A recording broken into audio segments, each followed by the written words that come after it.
Sementara itu pemirsa, Jaksa Agung ST Burhanuddin tak menutup kemungkinan ancaman maksimal hukuman mati bagi para tersangka yang terlibat dalam kasus dugaan korupsi tata kelola minyak mentah di Pertamina.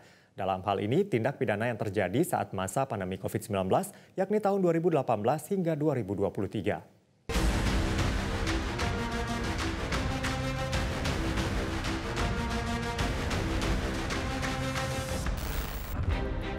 Hukuman berat akan diterapkan Kejaksaan Agung dalam kasus dugaan korupsi BBM yang menyedot perhatian publik saat ini. Pasalnya, kasus pengoplosan Pertamax yang sedang disidik Kejagung diduga melibatkan unsur korupsi yang berpotensi merugikan negara dan masyarakat luas, terutama di tengah situasi darurat pandemi COVID-19, yakni tahun 2018 hingga 2023. Dalam pasal 2 ayat 2 Undang-Undang Tipikor, pidana mati bisa dijatuhkan apabila tindak pidana korupsi dilakukan dalam keadaan tertentu.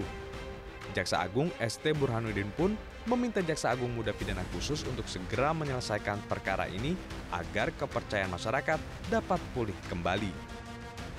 Kita akan melihat hasil nanti selesai penyidikan ini, kita akan melihat dulu apakah ada hal-hal yang memberatkan dalam situasi COVID dia melakukan perbuatan itu, dan tentunya ancaman hukumannya akan lebih berat.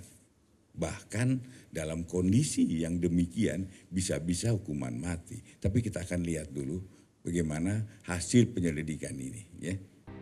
Sementara influencer otomotif Fitra Eri mengaku dimintai keterangan sebagai saksi dalam kasus korupsi BBM pada Rabu lalu.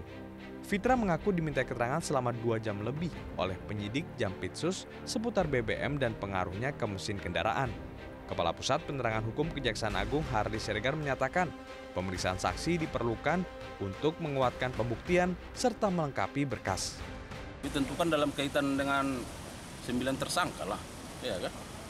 Ya kalau saksi dimintai keterangan tentu akan didalami soal bagaimana pengetahuannya ya terhadap perkara ini. Dan di sini kan sudah ada 9 tersangka. Ya. Termasuk klaster ahli atau saksi biasa? Nah, nanti kita pertugas dari penyidik, tapi dari klasifikasinya itu yang bersangkutan diperiksa sebagai saksi. Ya.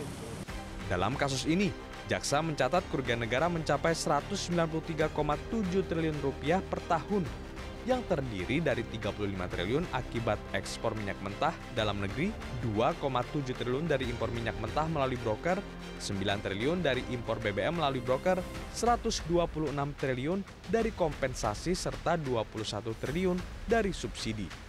Dari Jakarta, Tim Liputan Metro TV. Jelajahi cara baru mendapatkan informasi. Download Metro TV Extend sekarang.